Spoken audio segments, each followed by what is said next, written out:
حضرت خفاف بن ایما کی صاحبزادی بیوہ ہو کے آ گئی، بچے ساتھ تھے، سر راہ جناب عمر سے ملی اور مل کے کہنے لگی حضور میں اس صحابی کی بیٹی ہوں جنہوں نے احد والے دن اپنے بیٹے کے ساتھ مل کے معاشرہ کیا تھا، بچے میرے یتیم ہو گئے ہیں، میں بیوہ ہوں۔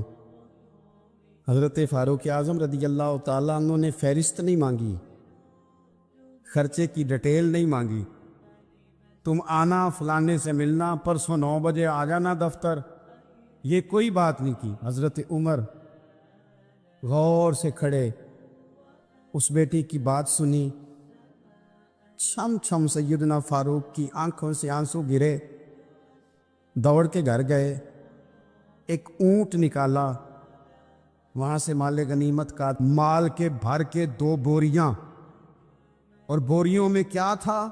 چاندی بھی تھی، نقدی پیسے بھی تھے، کچھ ضرورت کا سامان بھی تھا، غلہ بھی تھا، 2 بوریاں بھر کے اونٹ پہ رکھ کے کھول، لگام اس بیٹی کے ہاتھ میں تھما کے کا پتر سامان بھی تیرا ہے، اونٹ بھی تیرا ہے، اور یہ نہ سمجھنا یہی کچھ تجھے دیا ہے، جب یہ ختم ہوگا تو رب تیرے لیے اور بندوبست فرمائے گا۔ کیا مانا کہ ڈیوٹیاں لگا دی گئی ہیں، ہمیں پتہ ہے یہ سامان کب تک ختم ہو جائے گا، پیسے کب تک ختم ہو جائیں گے، تیرے لیے میں نے نئے حکم بھی جاری کر دیے ہیں۔ ایک شخص نے کہا حضور ایک بیوہ کو آپ نے کچھ زیادہ ہی نہیں دے دیا؟ کہا ایک ہی خاتون کو آپ نے اتنا نہیں دے دیا؟ تو حضرت عمر ناراض ہو گئے، فرمانے لگے تجھے تیری ماں روئے، میری نظروں میں آج بھی وہ جلوہ موجود ہے جب اس کا باپ اور بھائی میدان احد میں کافروں کے خلاف لڑائی کر رہے تھے، آج تک میری نظر میں موجود ہے، تو کہتا ہے میں نے زیادہ دے دیا۔ عزیز دوستو، عرب شریف کے اندر بے شمار مسائل تھے، بت پرستی، عقیدے کا بگاڑ سب سے بڑا مسئلہ تھا۔ اس کے بعد پھر عورتوں پر ظلم ہے، غلاموں کو بیچا جاتا ہے، لوگ ایک دوسرے کے حقوق غصب کرتے ہیں، ڈھیروں مسائل تھے، اور صدیاں بیت گئیں۔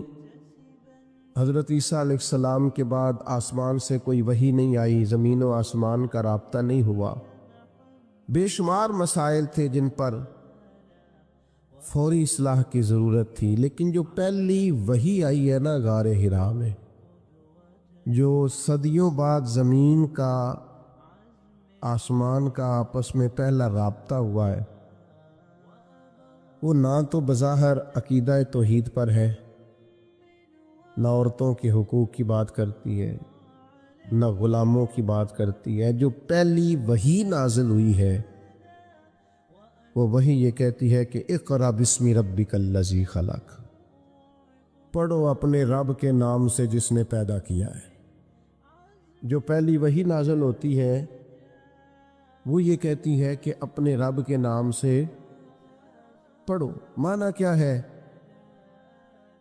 کہ پڑھو گے نا اللہ کے نام سے، کتاب و سنت کو پڑھو گے تو عقیدہ توحید بھی ٹھیک ہو جائے گا، عورتوں کے حقوق کی بھی سمجھ آ جائے گی۔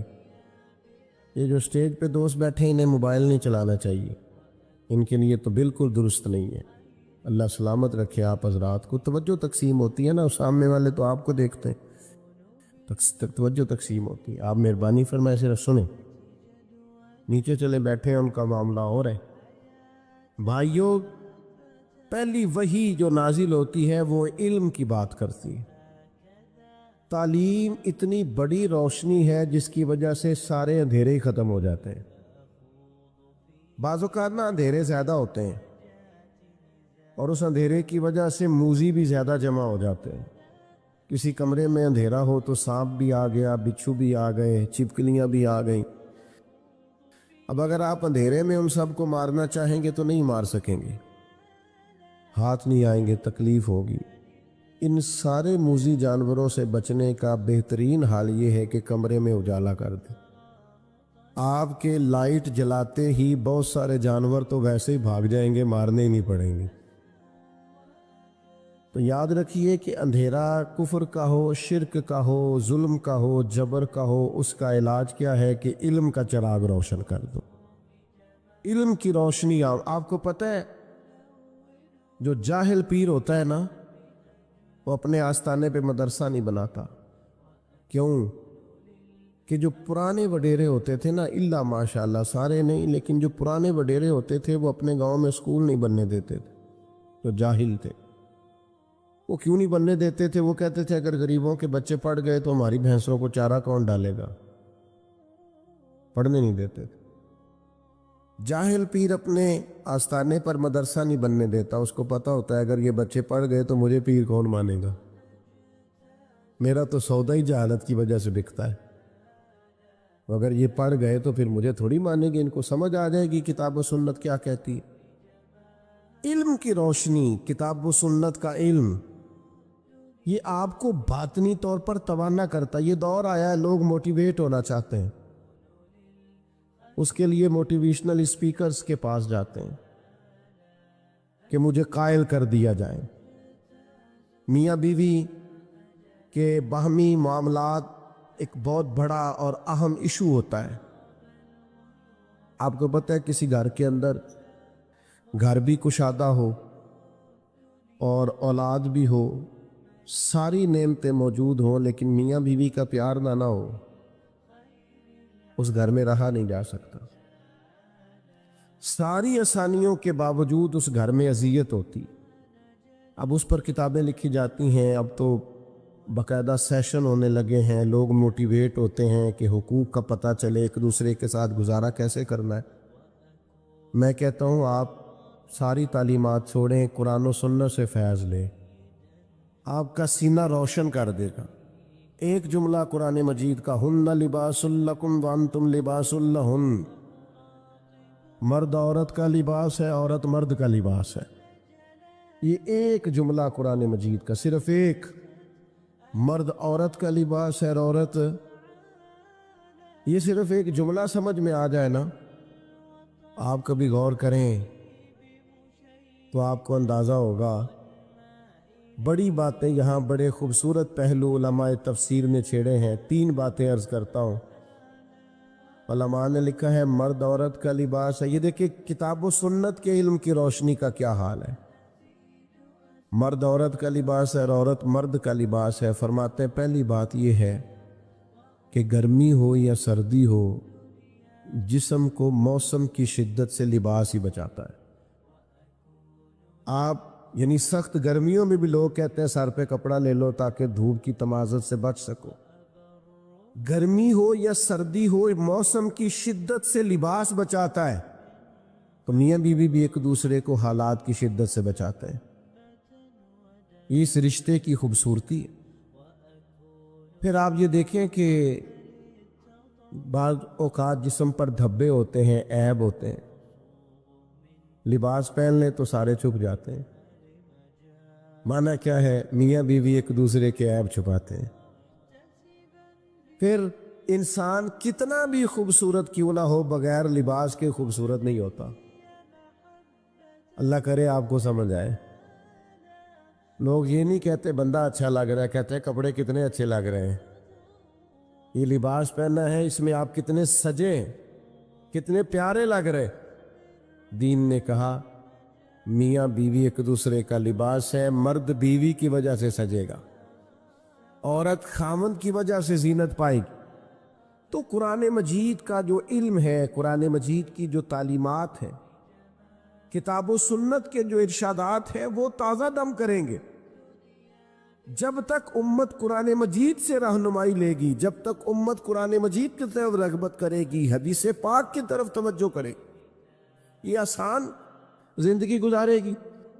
لیکن ہم نا برکت کے لیے تو قرآن مجید پڑھتے ہیں، نئی دکان شروع کرتے ہیں لوگ، تلاوت کراتے ہیں نا وہاں، کس لیے؟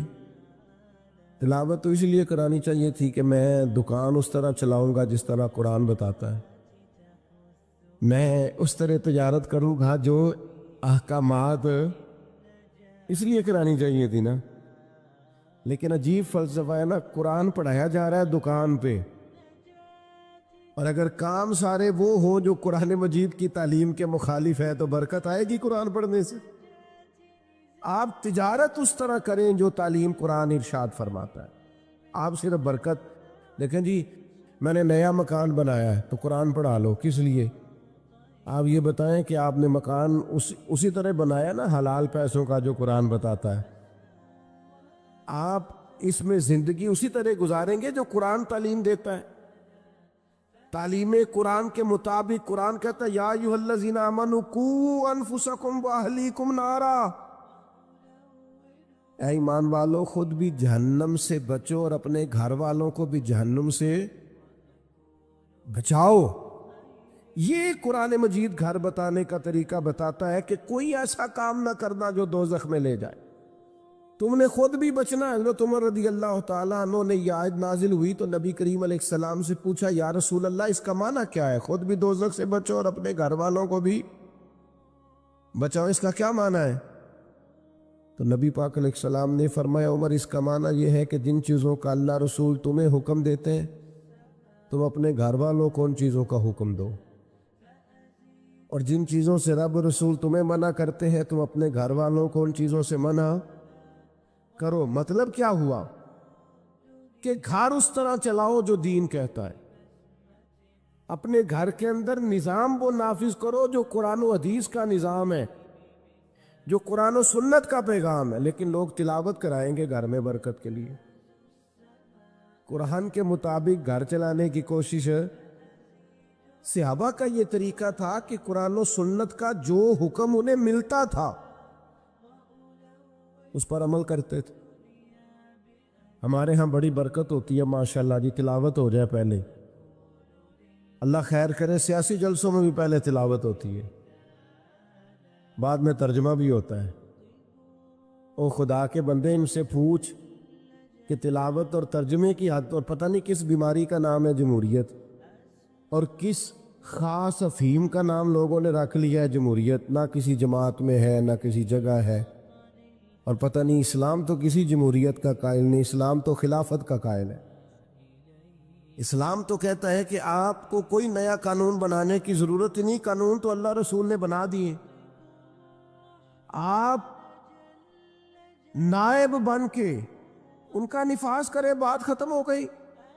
اور لوگ اپنا اپنا چورن بیچتے ہیں، اور قوم کو وہ جس زمانے میں غالباً 97 میں یا 99 میں ایک حکومت بدلی تھی، تو میں صبح صبح ایک جگہ پہ اخبار پڑھ رہا تھا تو ایک بابا جی ناشتہ بیچا کرتے تھے، میں نے ان سے کہا آپ کو پتہ ہے رات کی حکومت بدل گئی؟ کہنا پتر جیڑا مرضی آوے میں تے مزدوری کر کے روٹی کھانی، سانوں تے حکومتاں نہ کدے کو فائدہ نظر، محنت کرتے ہیں تو کھاتے ہیں، کہیں نظر نہیں آتا یہ معاملہ کیا ہے۔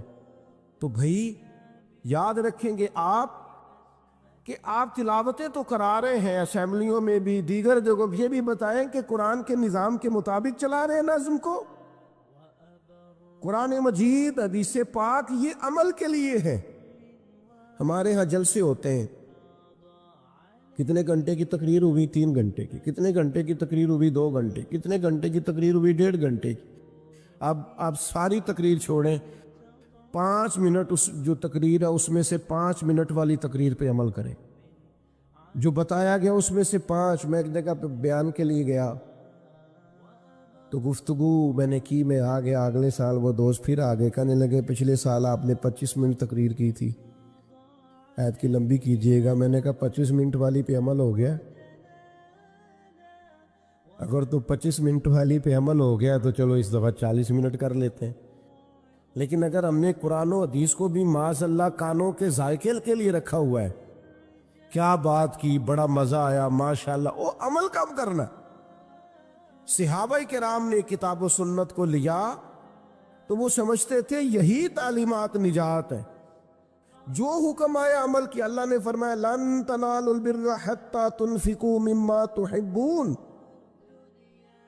تم ہرگز بھلائی کو نہیں پہنچو گے جب تک اپنی پیاری چیز خرچ نہ کرو۔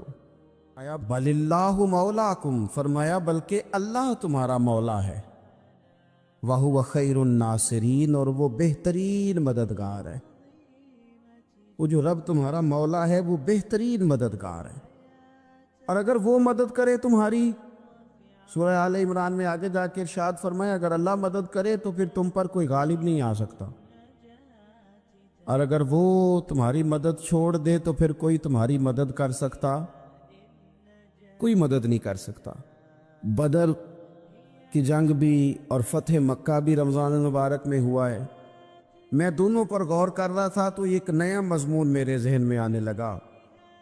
بدر کی جو جنگ ہے اس میں بھی ایک عجیب انقلاب آیا ہے کہ 313 نے 1000 سے مقابلہ کیا،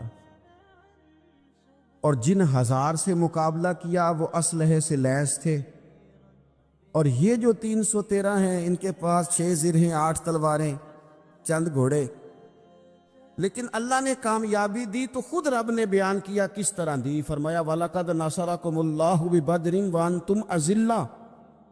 وہ کامیابی اس طرح ملی ہے کہ رب نے تمہاری مدد کی تھی، تم تو کمزور تھے، اللہ نے بدر میں تمہاری مدد کی، تم جیت گئے۔ وَلَقَدْ نَصَرَكُمُ اللَّهُ بِبَدْرٍ وَأَنْتُمْ أَذِلَّةٌ، اللہ نے بدر میں تمہاری مدد کی، تم تو کمزور تھے۔ پھر فتح مکہ نصیب ہوئی تو اس میں بھی بہترین منصوبہ بندی نبی پاک علیہ السلام نے فرمائی، بہترین حکمت عملی حضور نے اپنائی، لیکن ہمیں جو اللہ رسول نے بات سمجھائی وہ کیا ہے؟ اذا جاء نصر اللہ والفتح، فرمایا جب اللہ کی مدد آئی اور فتح نصیب ہو گئی۔ یہ اللہ نے مدد فرمائی تمہاری، یہاں بھی فتح مکہ بھی اللہ کی مدد سے، جنگ بدر بھی اللہ کی مدد سے۔ وہ جو مدد ہے اللہ تعالیٰ کی، جب وہ ہم یہ کرتے ہیں کہ ہم اپنی ساری زندگی سیاست کی نظر کر دیں، ہماری سیاست صرف ملک میں نہیں ہوتی، ہماری سیاست خاندان میں بھی ہوتی ہے، ہم گھر کے اندر بھی سیاست کرتے ہیں، ہم کسی خاص طریقے سے لوگوں کو اپنے پیچھے چلانا چاہتے ہیں، ہم ایک خاص اسلوب اختیار کرتے ہیں کہ لوگ ہمارے پیچھے چلیں۔ اس کا نقصان ہمیں یہ ہوتا ہے کہ سیاست جو ہوتی ہے یہ شطرنج کے پھیر پھیر کی طرح ہوتی ہے، تو اس کے راز بڑی جلدی کھلنے لگ جاتے ہیں، پتہ چل جاتا ہے کہ بندہ مخلص نہیں تھا، سیاست کر رہا تھا، طریقے سلیقے سے اس نے جوڑ کے رکھا ہوا تھا۔ ہم ہر جگہ سیاست کے بل بوتے پر چیزوں کو لے کے چلنا چاہتے ہیں، سیاستیں ناکام ہو جاتی ہیں، سیانے سیانے لوگ فیل ہو جاتے ہیں، بچتا صرف وہی ہے جس کے پیچھے رب تعالیٰ کی مدد شامل حال ہوتی ہے۔ اپنی زندگی کے اندر ہم جو کچھ بھی کر رہے ہیں، جس شعبے سے بھی ہمارا تعلق ہے، آج ہم نے اس بات پہ غور کرنا ہے کہ پہلے تو یہ غور کر لیں کہ جو کام ہم کر رہے ہیں کیا وہ کام ایسا ہے کہ اس میں اللہ کی مدد ہمیں ملے گی؟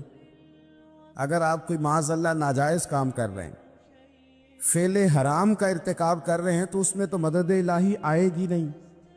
پہلے تو یہ دیکھیں جو کر رہے ہیں وہ کام مدد الہی والا ہے، اور اگر اللہ تعالیٰ کی مدد والا وہ کام ہے پھر اس پر غور کریں کہ کیا ہم نے مالک سے مدد کا سوال کیا ہے، ہمیں مدد میسر آ رہی ہے۔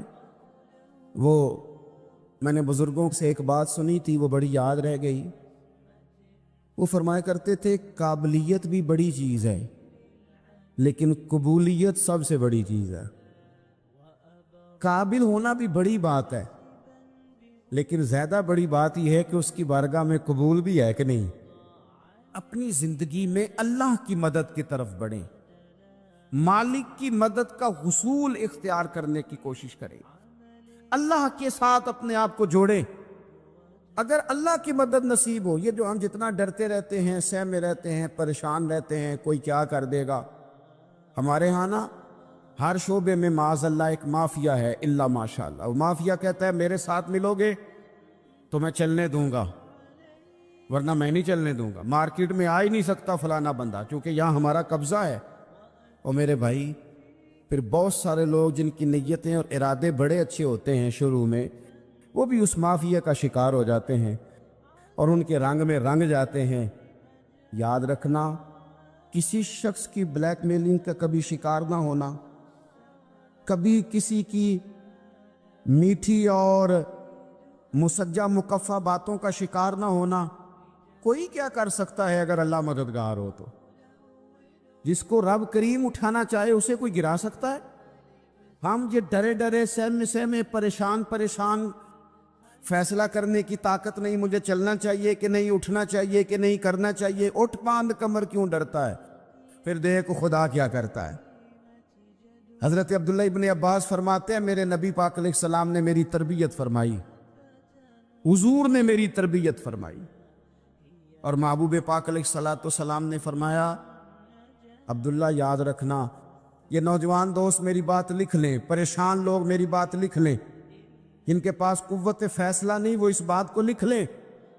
حضرت عبداللہ ابن عباس فرماتے ہیں میرے نبی پاک علیہ السلام نے مجھ سے فرمایا تھا عبداللہ سن، اگر ساری دنیا مل کے تیرا کوئی نفع کرنا چاہے کر نہیں سکتی جب تک میرے رب کی رضا نہ ہو، اور فرمایا ساری دنیا مل کے تیرا کچھ بگاڑنا چاہے تو عبداللہ بگاڑ نہیں سکتی جب تک رب کریم کی حکمت کا تقاضا نہ ہو۔